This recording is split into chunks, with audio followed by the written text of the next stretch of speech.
This is an All Ears English podcast, episode 1840. This episode speaks to the difficulty of English phrasal verbs.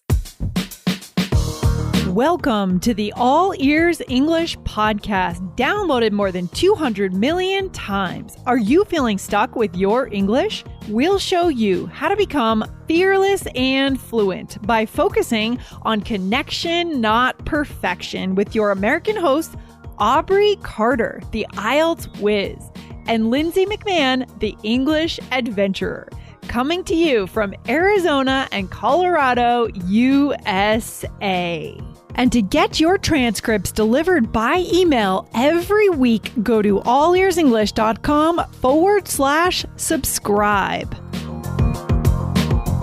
Do you get confused when native speakers use the phrasal verb speak to at work? Today, get super high-level ways to use this phrasal verb in your presentations or your meetings in the workplace. Hey, Aubrey, how's everything going today? I'm excellent. I have a fun question for you. Ready? Yes, I'm ready. When is the last time that you had to speak to someone about their behavior? Oh, that's a good question. Actually, last week I was in New Hampshire visiting my niece and my brother, and I had to speak to her briefly, my little niece. She's 8.5, and I had to speak with her briefly about her behavior. Nice. This happens really often with little kids, for sure. My kids, I'm often having to speak to them because they will say things or do things they don't realize are mean or inappropriate or whatever. Yeah. And so, we have to speak to them about it. Yeah, you have to call it out. Right? You can't let them get away with it. And it helps them to know what's okay and what's not. Right. Often they don't realize until you say something because it's not always that intuitive. Yeah, for sure. So today, what are we talking about? Yeah, so this phrasal verb speak to, there are two very different meanings. We had a really good listener question about this, and we want to make sure to clear up so that you guys are clear on how to use this phrasal verb with its two separate meanings. Yes, guys, we know that phrasal verbs are always a challenge, and this one especially is really tricky. So I'm excited that we're going into this today. Before we get started, I want to remind you guys to hit follow on your podcast player. Wherever you're listening to this today, whether it's on, Apple Podcast or Spotify or Castbox, hit follow right there so that you don't miss. How many episodes do we publish a week, Aubrey? Four new episodes every week, and they're chock full of great information, vocab. Yes. Yeah, you don't want to miss it, guys. So hit follow.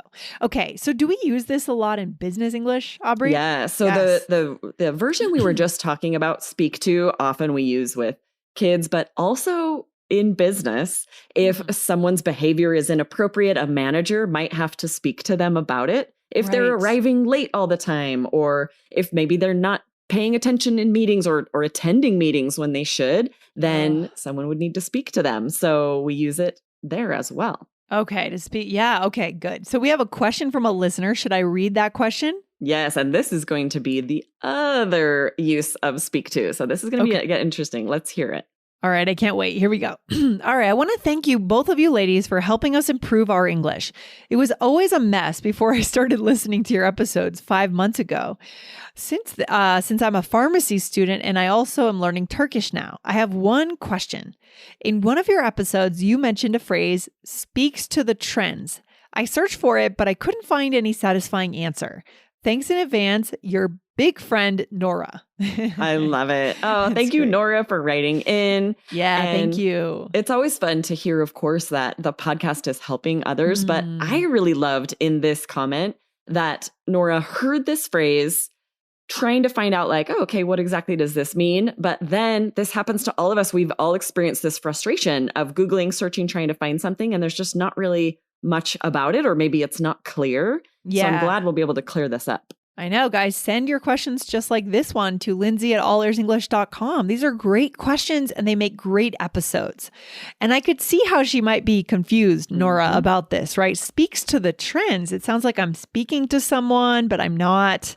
Exactly, right? This confusing. is a hard phrasal verb. It's very confusing, like you said, because the first meaning is what we talked about in the beginning, right? To talk to someone in an effort to correct poor behavior. I need to speak to her about her poor performance on the exam, maybe.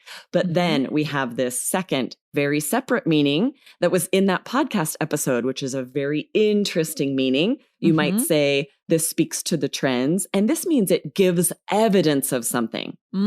Gives evidence of something. Okay, I think we're going to need a lot of examples for this. Definitely, right. So it often is, it's answering a question, discussing something particular in an effort to give evidence. So, for example, if you're going to do a presentation and you're sharing what you will be covering next, you might say, I will now speak to the potential negative outcomes. And really what you're saying is, I'm now going to provide evidence about this. I'm going to back up, right, with some information about this. Okay. So what you're saying is we're not actually speaking to anyone in this case, right? We are providing evidence, right? Yes, this is one of the really trickier phrasal verbs because you cannot tell from the actual words what it really means, right? Ooh. So I understand why Nora had this question. It's a little trickier. You have to understand that it really means, giving evidence. But it's really common, and it is common in business English. You're right. I mean, this version is common in business English too. Yep. Right. In addition to the other one that's more straightforward, we do. It's really in fashion and style, this phrase. Here's another example, guys. This next slide speaks to our vulnerability to the competition. Exactly. So you're saying like, okay, I'm about to show a slide in my presentation and it's going to give evidence of how vulnerable we are, right? But this is how we would say that. This next slide speaks to our vulnerability.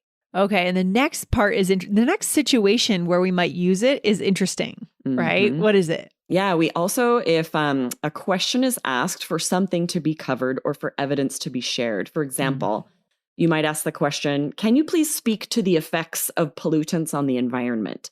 So this might be like during a Q&A when you want to ask a question. This is a very native, high-level way to ask that. Instead of saying, can you provide evidence about the effects of pollutants? Or can you talk about? Or can you talk about it? Yeah.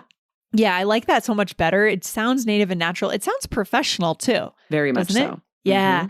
Or would you be able to speak to the sales numbers, right? To the recent sales numbers from Q2. Exactly. Okay. I could imagine hearing this question in a meeting.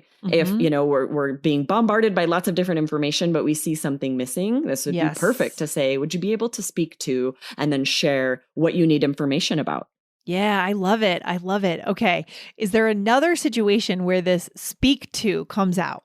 Yeah, if you're responding to a question, especially this happens a lot in presentations where someone will ask a question and you have more to cover and you're about to cover something else. So someone asks you and you might say, oh, thank you. I was about to speak to that. And this means like I was about to cover that. I was about to provide evidence about that.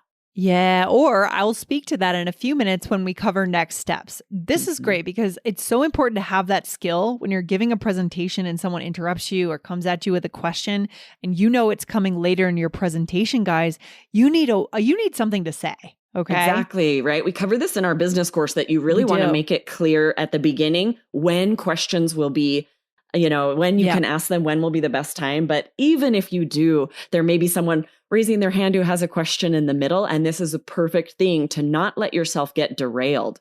Oh, for sure. So important. Okay, Aubrey. So what's next? Is there still another situation where this comes out? Yes, for sure. Right. This last one we want to share is when evidence is being given really directly. I saw this recently in the news about a school shooting. These, unfortunately, are extremely common in the United States. You guys have probably seen in the news. And in the news article said something like, these statistics speak to the need for policy change. Right. So the same meaning there, right? The statistics that are being shared are evidence of the need for policy change. Right. They provide support for, would be another way to say that, right? Exactly. But you'll see this on the news. You're going to hear it. We use it a lot. It's very common, like you said, but does sound very professional, which is probably why we do see it in news articles. Yeah. And, we didn't talk about this on the podcast, but there was unfortunately another school shooting in Uvalde, Texas a few months ago. And this will be coming out in August, Aubrey. So it was a few months back and it just feels so, I don't know, the situation with gun control in our country it's depressing. It is depressing. And it's really difficult to have a conversation with people Oh. sometimes because there are so many different opinions all across the Yes. board when it comes to gun control. I know this comes up in our Connected Communicator course because you were able to interview people who have lots of different opinions about this. But I still think it's important to have these conversations because Definitely. nothing is ever going to get done if we don't. I'm just not quite sure how to start those conversations with someone that I know has such a different belief than I do. It's true. It's really difficult. I will only have the conversation when it's someone that I know will listen and remain calm and reasonable, because otherwise it feels like there's nothing good is going to come of it. Yeah, it's so crazy. So we'll revisit this topic again, guys. We have done different episodes if you're interested in that on gun control and guns in the US. So go to our website and type in guns and you will find some episodes there. So we go into that a bit. All right.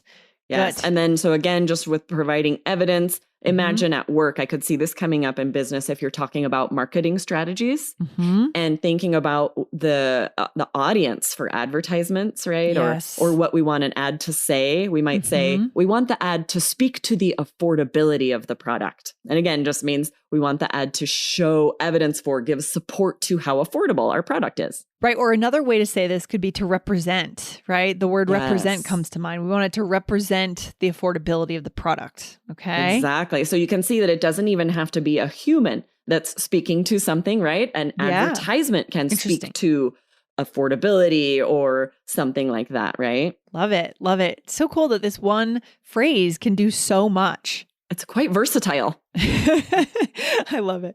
All right, let's do a role play for our listeners. So here we are coworkers. We're attending a meeting and you are giving a presentation. Ooh, good luck. Yes, right? Okay. This slide speaks to the impact of our staffing shortages. Yes, it's clear that many stores have had to decrease operating hours. Yes, exactly. I'll speak to that now. Every location has had to close on weekends. It looks like that has led to significant loss of revenue. Could you speak to those numbers? Yes, we have seen net earnings plummet by 25%. We have a team working on solutions, but I don't think they've come up with anything yet. I'll need to speak to them. Okay, Nice. I like how we snuck in the first meaning, right? Right at the end. More obvious meaning of this phrase here, right? Speak to them, right? Just directly talking to them. Yes, and just to make a note on that, when we say speak to with this phrasal verb, as opposed to talk to, it usually has a negative connotation, like we said, of correcting behavior, right? So I would never say like, oh, I'm going to go speak to my friend about a movie we're attending. We really wouldn't use it that way. We'd just say, talk to, have a conversation. When you use speak to this way, it means correcting behavior. I need to speak to them, meaning I need to tell them they need to change something. Yeah, I would say for me, I use it for correcting behavior, yes, but anything more serious. So, can we talk later? I need to speak to you about something. Right. So that wouldn't necessarily, I think a lot of times it would be correcting behavior. I agree with you on that. But sometimes it's just a heavy topic, like maybe someone passed away. That's a good point, right? I need to speak to you. It's not going to be anything super lighthearted. Yeah. It won't for sure be correction of behavior, but definitely going to be something that you might not want to hear or just something difficult, something heavy. Yeah, and I think we've done other episodes, guys, on speak versus talk. So come back to allearsenglish.com, type that in the search bar and check it out. All right, let's go to these other uses in the role play. I started by saying this slide speaks to the impact of our staffing shortages. So you're about to see a slide that's going to show some evidence that's going to support or represent this impact. Yeah, I love that. And then you said, yes, exactly. I'll speak to that now. So I said it looks like many stores have had to decrease their hours. And you said, yes, that's right. I'll speak to that now, meaning I will address that. Exactly. I'm going to show some kind of evidence support. I'm going to address that. Yep. Yeah, good. What's next? And then you said, could you speak to those numbers, which is such a professional, impressive question. It's such a great way to say that, right? Like, okay, I've noticed this. We see that we have some loss of revenue. Could you speak to that? Meaning, can you give us more detail? Can you provide support or evidence for that? Yeah, this is so good, guys. This is Business English 101 right here. So good. If you're able to use this at work, you're going to look super high level and you'll be able to connect in those business conversations. If right now you're feeling like your colleagues are leaving you out of those conversations, what you need to do is add in a few key vocabulary terms. Obviously, work on your listening, but add in a few key vocab terms that elevate you to that level.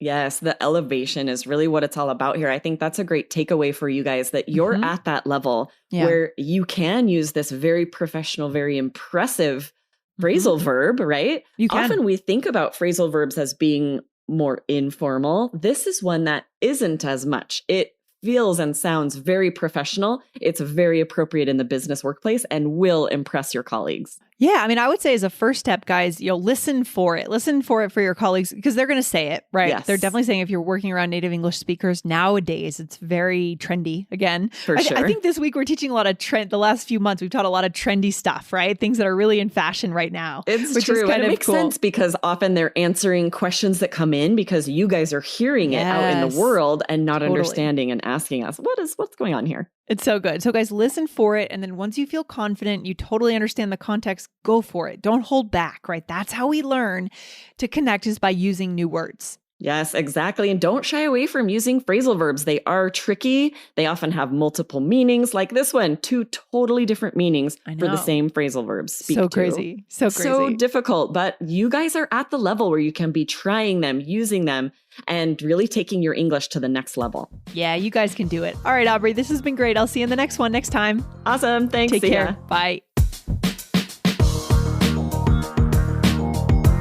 Thanks for listening to All Ears English. Would you like to know your English level? Take our 2-minute quiz. Go to allearsenglish.com/fluency score. And if you believe in connection, not perfection, then hit subscribe now to make sure you don't miss anything. See you next time.